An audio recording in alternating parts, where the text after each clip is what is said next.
Hello everyone, welcome to today IAS the Hindu and Dainik Bhaskar daily current affair में आपका स्वागत है। तो 19 मार्च ये 20 मार्च का है, 20/3/2025।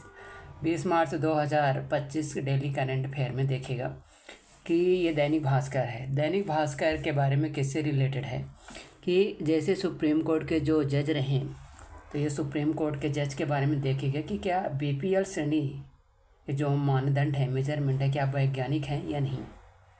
क्योंकि जब इस प्रकार से देखा जाए तो जिस बीपीएल फैमिली है ना, तो एमपी को देख लो कि एमपी की टोटल आबादी का हिस्सा मतलब 60% कवर किया गया बीपीएल में।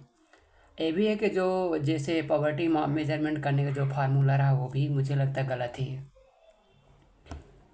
और जैसे कि no wrong turn on land acquisition के बारे में, तो इसको भी देखिएगा।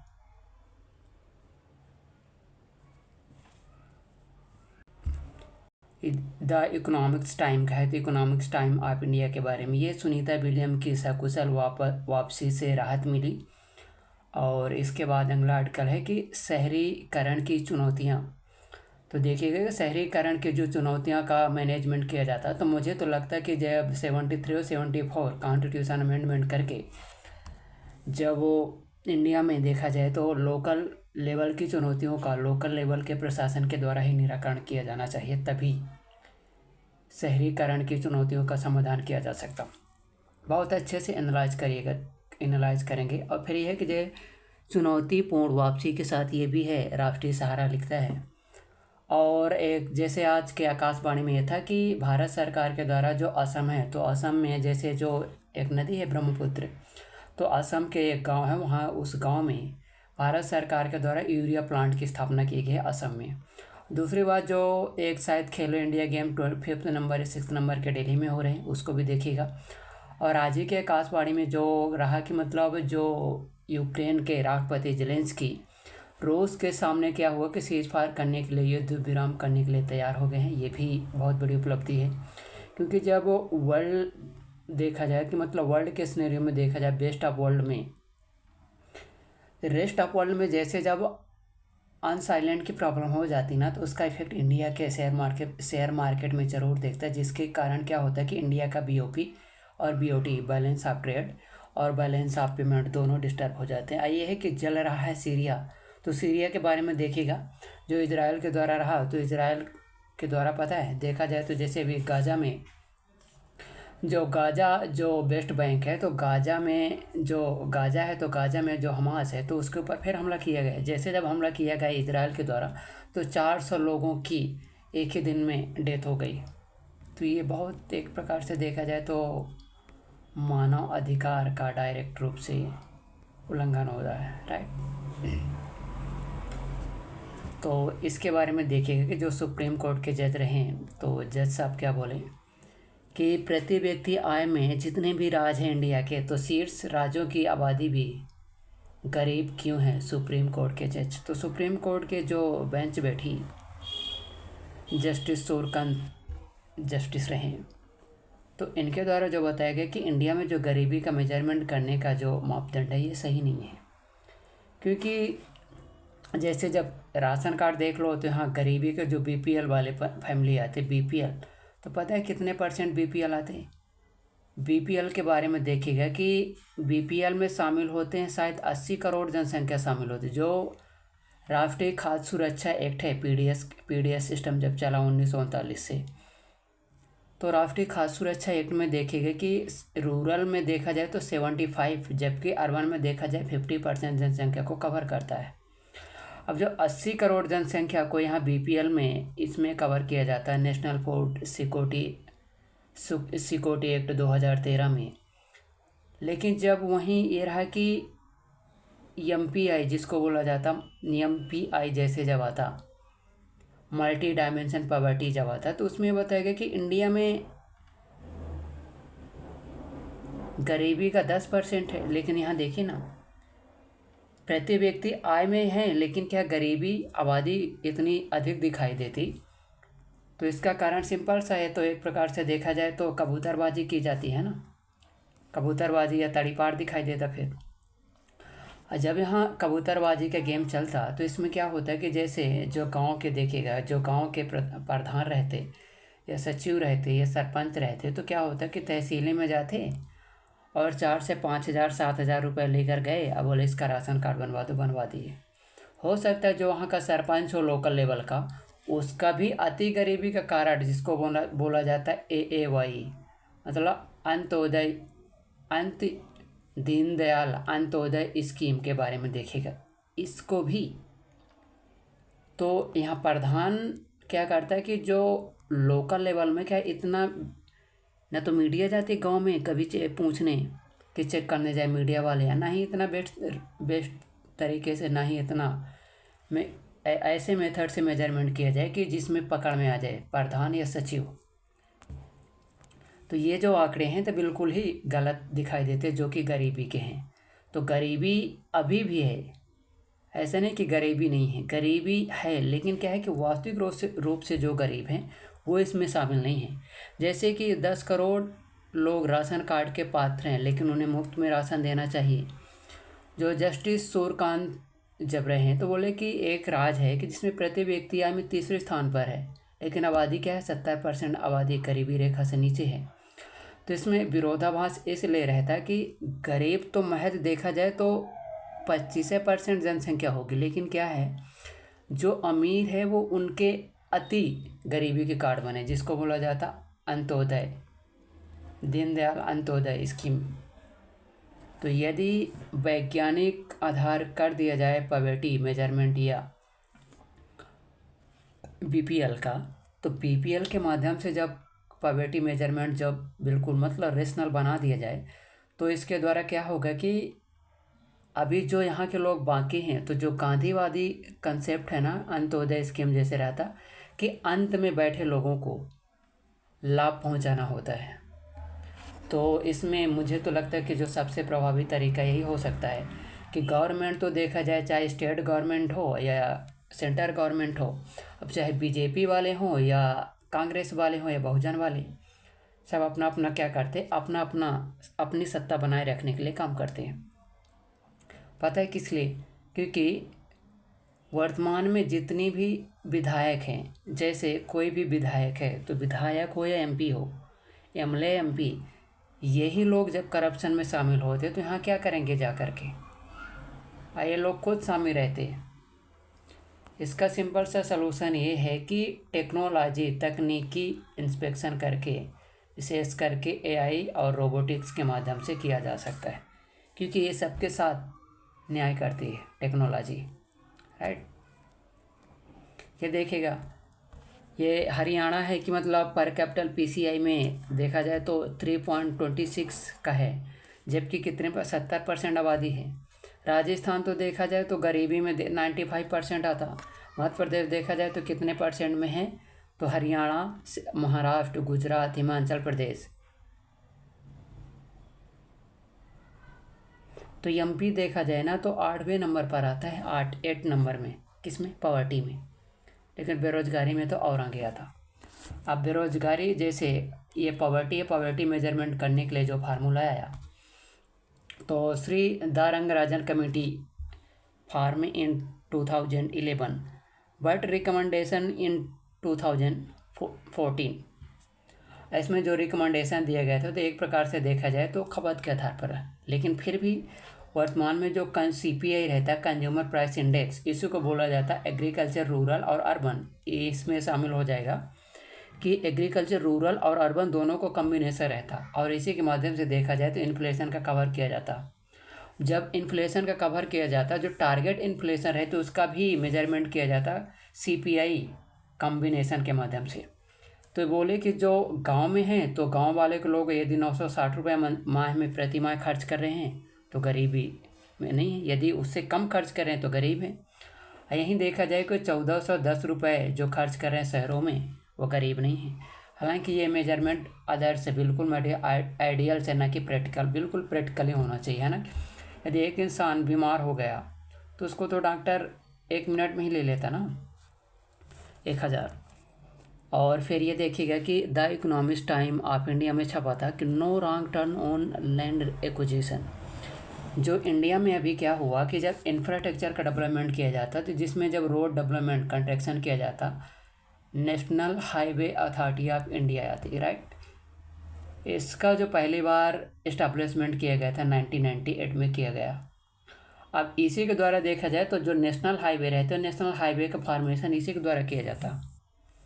अब जब नेशनल हाईवे का निर्माण का काम करती, हालांकि ये अलग बात है कि इंडिया में जितने भी नेशनल हाईवे का निर्माण करते इसी के द्वारा किया जाता, बट जैसे यहाँ देखा जाए तो यहाँ बॉर्डर के आसपास जितना भी निर्माण काम करेगी, जो रोड का निर्माण करती, जिस ऑर्गेनाइजेशन के द्वारा किया जाता उसका नाम है बॉर्डर रोड ऑर्गेनाइजेशन। इसकी स्थापना होती 7 मई 1960 में स्थापना हो जाती और डिफेंस मिनिस्ट्री ऑफ डिफेंस के अंडर में काम करती है BRO। तो देखा जाए तो ये जहाँ जहाँ सीमा सुरक्षा में इंडिया के पैरामिलिट्री फोर्स काम करेंगे, पैरामिलिट्री फोर्स में देखिएगा एक तो असम वाला आ जाएगा और दूसरा BSF आ जाएंगे, ISSB आ जाएगा। कितनी हुए? 3। अभी 3 इसमें और रहेंगे। एक तो देखा जाए तो असम, इसमें SSB, यहाँ चाइना में आ जाएगा, ITBP शामिल हो जाएगा। 4 हो गए। 5वें नंबर पे आ जाएगा CRPF, जो CRPF central reserve police force रहती, ये देखा जाए तो एक प्रकार से नक्सलवादी कंट्रोल काम करती। और 5th नंबर पे जिसको बोला जाता है ये CISE, central industrial reserve force आता थी। तो इतनी पैरामिलिट्री फोर्स जहाँ जहाँ जाती तो वहाँ देखा जाए तो इंफ्रास्ट्रक्चर में से विशेष करके सड़क का जो कंस्ट्रक्शन किया जाता वो किया जाता है BRO के द्वारा। और जो नेशनल हाईवे अथॉरिटी आती तो अब ये क्या होता है कि नेशनल हाईवे जब अथॉरिटी आई तो national highway authority of India के द्वारा देखेगा तो ये क्या काम करती है कि जैसे यहाँ नेशनल हाईवे का निर्माण करती, हो सकता है किसी भी फार्मर का यहाँ इलाका हो, किसी न किसी, तो यहाँ पर देखिएगा कि जैसे एक एक्ट है, जिस एक्ट का नाम है, इस एक्ट के माध्यम से देखिएगा कि right to fair compensation and transparency in land acquisition rehabilitation and resettlement act तो 2013 का है। इसके माध्यम से भूमि का एक्विजिशन जो किया जाता तो उसमें क्या है, कंपनसेटरी ट्रांसपेरेंसी रूप से होना चाहिए।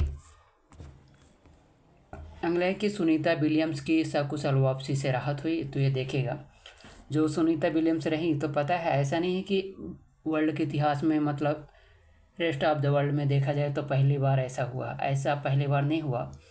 हालांकि यह है कि 8 दिन के लिए गई थी, लेकिन सबसे अच्छा मुझे ये लगा कि जो इनके साइकोलॉजी के लेवल पर देखा जाए तो धैर्य। तो सुनीता विलियम्स और बिच बिलमोर दोनों जैसे जब रहें तो इंटरनेशनल जो INISS इंटरनेशनल स्पेस स्टेशन वहाँ जाके रुके और 8 दिन के लिए जाने वाले इंसान कितने दिन रुक गए? 286 दिन, मतलब एक प्रकार से 9 महीने। और 9 महीने तक जैसे जब रहें तो जब भारत के प्रधानमंत्री भी क्या बोले कि जो सुनीता विलियम्स हैं तो ये एक प्रकार से देखा जाए तो भारतीय मूल की व्यक्ति हैं। इनके पिताजी का जैसे 2020 में ख़त्म हो गया तो ये अपने पिताजी का आशीर्वाद अभी भी लेती। ये तो भारतीय दर्शन में अलग है कि बोले कि जब इंसान दुनिया से चला जाता तो केवल फिजिकल लेवल पर जिसको बोला जाता निधन।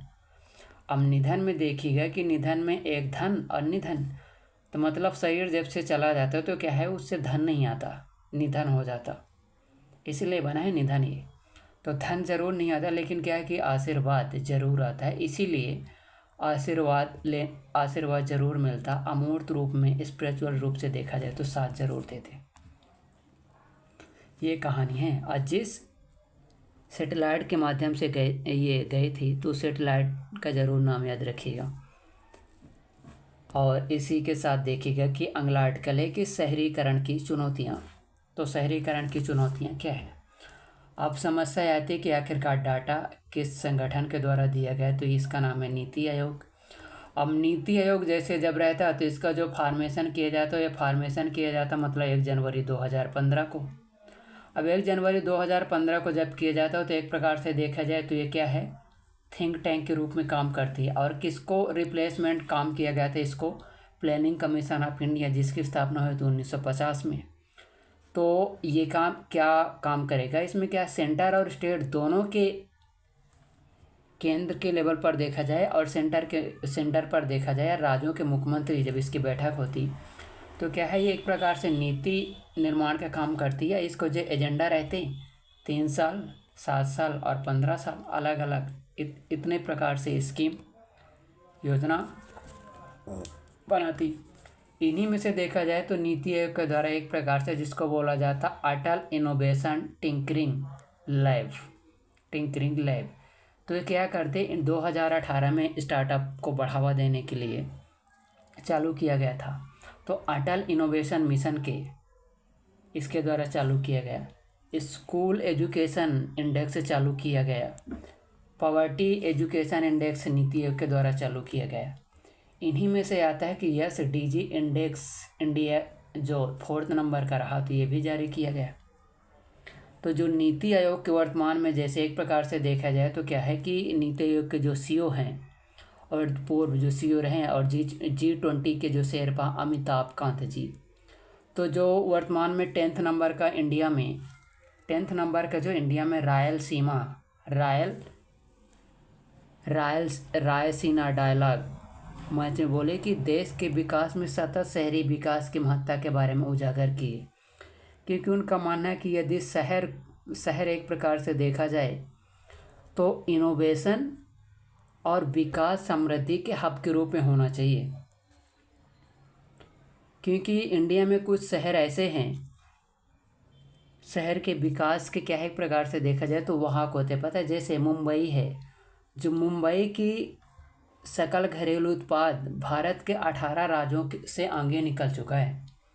जबकि देखा जाए कि जो दिल्ली का नोएडा है NCR में आता, तो कानपुर से 18 गुना अधिक डेवलपमेंट हुआ है। तो महाराष्ट्र देखे कि कितना मतलब इंडिया के 18 राज्यों से आगे निकल चुका है मुंबई, चाहे फिल्म में हो, फिल्म के साथ साथ इंडस्ट्री में हो और शेयर मार्केट में हो, स्टार्टअप हो, हेल्थ हो, एजुकेशन हो, कुछ भी देखा जाए तो यहाँ क्या इंडिया के 18 राज्यों से आगे निकल चुका केवल मुंबई की GDP। इतना बड़ा योगदान है शहर। तो अब यहाँ क्या होना चाहिए कि देखिएगा जो विकास का भाव ये रहता, तो जैसे जब यहाँ सेंटर गवर्नमेंट, स्टेट गवर्नमेंट, यहाँ रहते लोकल गवर्नमेंट। अब लोकल गवर्नमेंट के लिए देखिएगा कि जो 73 कॉन्स्टिट्यूशन अमेंडमेंट और 74 कॉन्स्टिट्यूशन अमेंडमेंट 1992 और 1993 में जब लागू किया गया, तो इसका मतलब यही होता लोकल गवर्नेंस का मतलब कि लोकल लेवल की समस्या को लोकल लेवल के व्यक्तियों के द्वारा ही समाधान किया जाना चाहिए। तो जो लोकल लेवल के जैसे अब लोकल लेवल में प्रशासन अलग होगा, जनप्रतिनिधि अलग होंगे। तो जब तक जनप्रतिनिधि ही जिम्मेदार नहीं होंगे तब तक लोकल लेवल की समस्या को कभी भी समाधान नहीं किया जा सकता। इसीलिए देखा जाए तो जब जो लोकल रिप्रेजेंटेटिव हैं उनके उत्तरदायित्व को बढ़ाना चाहिए, ना कि एक प्रकार से देखा जाए राजनीति का काम करने लगते रिप्रेजेंटेटिव और अनदेखी करते रहते हैं। और जैसे जब अनदेखी करेंगे या फिर क्या है एक प्रकार से जिसको बोला जाता है इंक्रोचमेंट रिमूव का काम क्या करेंगे कि प्रशासन का काम रहता है इंक्रोचमेंट रिमूव का काम, अतिक्रमण को हटाना, लेकिन आखिरकार उसमें उनका प्रोडक्शन तो यही करते हैं ना रिप्रेजेंटेटिव जो रहते, जैसे जो पार्षद हो जाएंगे, मेयर हो जाएंगे, तो नगर निगम, नगर परिषद और नगर पंचायत इनके जो सदस्य हैं इनको क्या है एक प्रकार से जिम्मेदार बनाना चाहिए, तभी शहरों का विकास हो सकता। पता है जब इंडिया में जैसे मुंबई में देखा जाए तो आज मुंबई हब है विकास का, लेकिन क्या है कि मुंबई हब तो है लेकिन यहाँ चैलेंजेस पता क्या है, मतलब नियोजित विकास नहीं हुआ यहाँ। अब इस तरह से ढाल है तो पानी तो यहीं से निकलेगा, लेकिन यहीं से इस प्रकार से बस्ती बना दिए, न कि बस्ती इस प्रकार से बनाते तो यहाँ से पानी अलग निकलता, यहाँ से इस प्रकार से। तो क्या है नियोजित शहरों का विकास होना चाहिए, जल निकासी का बेहतर मैनेजमेंट होना चाहिए, और एक प्रकार से देखा जाए तो उसके साथ साथ क्या होना चाहिए, मतलब अतिक्रमण बिल्कुल नहीं होना चाहिए, स्वच्छता पर ध्यान देना चाहिए, इंडस्ट्रियल डेवलपमेंट के लिए जो एरिया है उसके लिए ध्यान देना चाहिए। अभी जगमोहन रेड्डी हैं जो आंध्र प्रदेश के मुख्यमंत्री सीएम रहे, तो आंध्र प्रदेश की नलमाला जो पहाड़ी है वो पूरी जैसे ये पहाड़ी है, तो ठीक ये पूरी पहाड़ी को चारों ओर से काट करके पता है कितने करोड़ का बंगला बना? 500 करोड़ का इंडिया में बंगला बना। मतलब भारत में ऐसा पहला मुख्यमंत्री हो जो कि 500 करोड़ का बंगला बना अभी तैयार हुआ है। और देखने में इतना लगता है कि जैसे कोई एक प्रकार से देश हो, इतना डेवलपमेंट किया जाता है। यही पब्लिक हेल्थ में जब किया जाता, पब्लिक सेक्टर में डेवलपमेंट किया जाता, तो उसमें न केवल एम्प्लॉयमेंट जनरेट होता बल्कि एक प्रकार से रोजगार के साथ साथ सार्वजनिक जो व्यवस्था है उसका हेल्थ भी बेहतर होता। तो ये है शहरी विकास के लिए। तो ये माना कि है कि अब सलूशन क्या हो सकता है, एक प्रकार से देखा जाए तो टेक्नोलॉजी के माध्यम से मॉनिटरिंग किया जाना चाहिए, और अब जितना भी अवशिष्ट मैनेजमेंट है ये भी होना चाहिए। और यहाँ अवशिष्ट मैनेजमेंट के साथ साथ देखा जाए तो पर्यावरण को प्रोटेक्शन किया जाना चाहिए।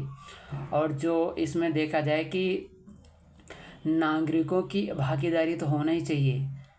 नागरिकों की भागीदारी के साथ साथ क्या होना चाहिए कि इसमें जितने भी कानून हैं उन कानून को क्या है मूर्त रूप तभी दिया जा सकता है जब उनको लागू करेंगे तभी तो बेहतर रूप से हो पाएगा नहीं।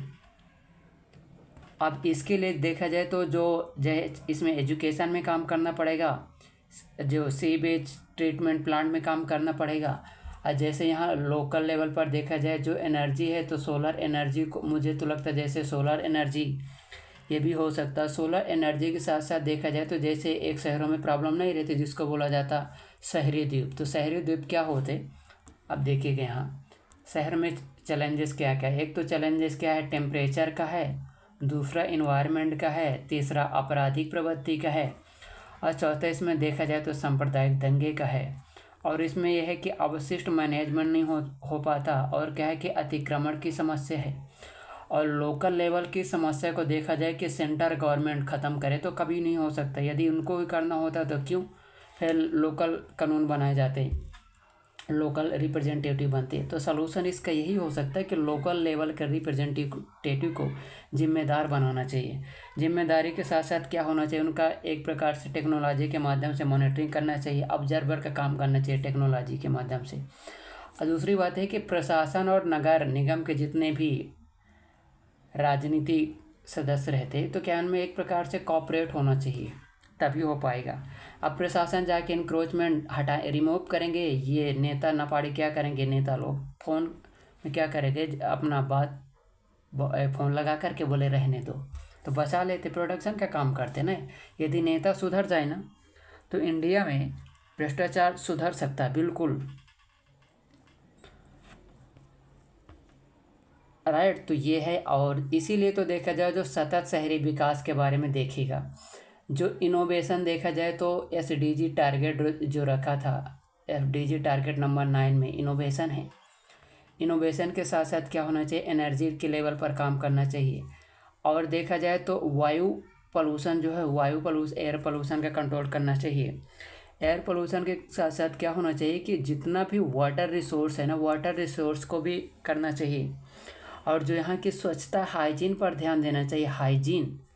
हाइजीन की समस्या तो इंडिया के हर शहर में मलिन बस्ती दिन प्रतिदिन बढ़ती ही जाती, आपराधिक प्रवृत्ति बढ़ती ही जाती। इनके लोगों का जीवन स्तर जो अपराध झुग्गी बस्तियाँ हैं जिनको बोला जाता है मलिन बस्तियाँ, खत्म होने की जगह देखा जाए तो बढ़ता जाता, अतिक्रमण बढ़ता जाता, प्रदूषण बढ़ता ही जाता। जो बुनियादी इंफ्रास्ट्रक्चर का सुधारने के नाम पर देखा जाए तो एक प्रकार से राजनीतिक एक प्रकार से सियासत दंगा चालू कर देते हैं, राइट। तो ये इसकी समस्या थी और सलूशन उसी में है कि लोकल लेवल जो गवर्नेंस है, तो तभी गवर्नेंस के एक राजकाज मॉडल आया है राजस्थान का। इंडिया में अब तक का सबसे बेस्ट मैं कहूँ तो राजकाज मॉडल है कि मतलब टाइम उसमें लगता ही नहीं एक भी, तुरंत। मतलब आप सोचो कि जो DM का ऑफिस रहता है, DM का ऑफिस, उसमें 1-1 घंटे का टाइम लगता किसी भी काम में, राइट। तो इसको ज़रूर देखिएगा। ये है सुनीता विलियम जिसका ये गई थी उसे साधन के माध्यम से, तो उसका नाम है ड्रैगन कैप्सूल। तो ये कहाँ उतरा, फ्लोरिडा में उतरा है, इसको ज़रूर याद रखिएगा। अब जैसे एक है कि जो इंटरनेशनल स्पेस स्टेशन है, तो ये 5 कंट्री के द्वारा 1997 में इसकी स्थापना की गई थी। अब इसकी स्थापना जैसे जब कर दी गई थी, इसीलिए इंडिया में इसरो है, तो इसरो का टारगेट है कि सन 2035 तक में देखा जाए तो 2035 तक का टारगेट रखा गया है कि इंडिया का स्वयं का स्पेस स्टेशन होगा। तो इसमें जैसे अमेरिका हो गया, कनाडा हो गया, यूरोपीय एजेंसी हो गए, रूस हो गया, जापान हो गया, ये 5 कंट्री मिल कर के इंटरनेशनल स्पेस स्टेशन की स्थापना की। ये पता है इंटरनेशनल स्पेस स्टेशन कितना दूर है? इंटरनेशनल स्पेस स्टेशन सतह से 400 किलोमीटर की ऊंचाई पर है। ये लो अर्थ ऑर्बिट में स्थित है, तो यहाँ जाकर रही। अब सोचो कि यहाँ से कोई अंतरिक्ष यान गया, अंतरिक्ष यान में विस्फोट होने पाए तो मर जाए ना वो, सुनीता विलियम्स। तो सुनीता विलियम्स के दिमाग में कितना धैर्य, एक प्रकार से हमें शिक्षक का काम करती है। शिक्षक का काम इसलिए काम करती कि जब भी आर्ट सिचुएशन आए तो रेशनल और बहुत ही सावधानीपूर्वक उसका सलूशन करना चाहिए, क्योंकि समस्या तो आना ही है, केवल हमें सलूशन निकालना आना चाहिए, राइट। और अगला आर्टिकल ये शहरीकरण की चैलेंजेस है, वही इसमें। और जल रहा है सीरिया, तो इसको आप लोग एक बार देख लीजिएगा। जल रहा है सीरिया, ये डबल लग गया है, राइट। तो इतने थे और हमारे काम के, और क्या है कि जो आज के आकाशवाणी में रहें, तो आकाशवाणी में वही है कि एक तो देखा जाए तो खेल चल रहे हैं, स्विस ओपन बैडमिंटन जैसे चल रहे हैं, तो उसको देख लीजिएगा। जैसे पैरा खेलो इंडिया गेम जो 6 नंबर के हैं, शायद 7 नंबर के दिल्ली में हो रहे हैं। और असम में देखा जाए तो असम में एक प्रकार से यूरिया का प्लांट इस्टेब्लिशमेंट किया जा रहा है वहीं। अब जैसे यहाँ जब ये इस प्रकार से देखें, यहाँ असम है, यहाँ जैसे असम है तो यहाँ से आती है ब्रह्मपुत्र के साउथ में ही है पेबीतोरा, यहाँ पास है पेबीतोरा। अब पेबीतोरा एक प्रकार से प्रोजेक्ट टाइगर है। अब उसको बोला जाता है, मतलब कि वहाँ क्या है कि 1 हॉर्न राइनो है, तो उनके डेंसिटी के लिए प्रेस्टिजियस प्रोजेक्ट टाइगर के रूप में आता है, राइट। तो इसको ज़रूर देखिएगा। और इसमें क्या रहा आकाशवाणी के बारे में, एडिटोरियल में छपेगा कि वर्तमान में जो नक्सलवाद की समस्या है, नक्सलवाद की समस्या पता है, वर्तमान में होम मिनिस्ट्री के अकॉर्डिंग देखा जाए तो इंडिया के 40 जिलों में क्या है, 400 नहीं 40 जिलों में अभी भी सक्रिय है। लेकिन क्या है कि अभी जो छत्तीसगढ़ की आज की खबर मैं बता रहा हूँ, वो कल के अखबार में छपेगा, तो उसमें देखा जाए पता 20 लोग और एक सैनिक हमारे शहीद हुए। तो यहाँ जो काम करती पैरामिलिट्री, उसका नाम है CRPF यहाँ काम करती, राइट। तो thank you very much for watching this video, like and subscribe अवश्य करिएगा, राइट।